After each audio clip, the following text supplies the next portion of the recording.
மாவட்ட ஆட்சித்தலைவர், வருவாய்த்துறை அதிகாரிகள், ஆட்சி அதிகாரத்தில் இருக்கின்ற அந்த முதலமைச்சர் ஸ்டாலின் அவருடைய உத்தரவின் பேரில் இந்த இருக்கிற அறிக்கை விட்ட அமைச்சருடைய கட்டுப்பாட்டில் தான் இந்த அதிகாரிகள் செயல்பட்டு கொண்டிருக்கிறாங்க.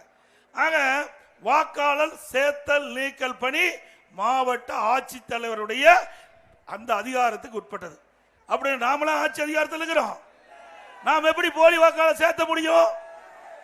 ஆக திராவிட முன்னேற்ற கழகம் எப்பொழுது பாரதிய ஜனதா கட்சியோட நம்ம கூட்டணி வச்சோமோ அப்பொழுது அவர்களுக்கு பயம் வந்து விட்டது. தேர்தலில் அடுத்த ஆண்டு நடைபெறுகின்ற சட்டமன்ற பொது தேர்தலில் அனைத்து இந்திய அண்ணா திராவிட முன்னேற்ற கழகம் பாரதிய ஜனதா கூட்டணி அமைத்துடன் அவர்கள் வெற்றி பெற முடியாது என்று எண்ணம் வந்து விட்டது.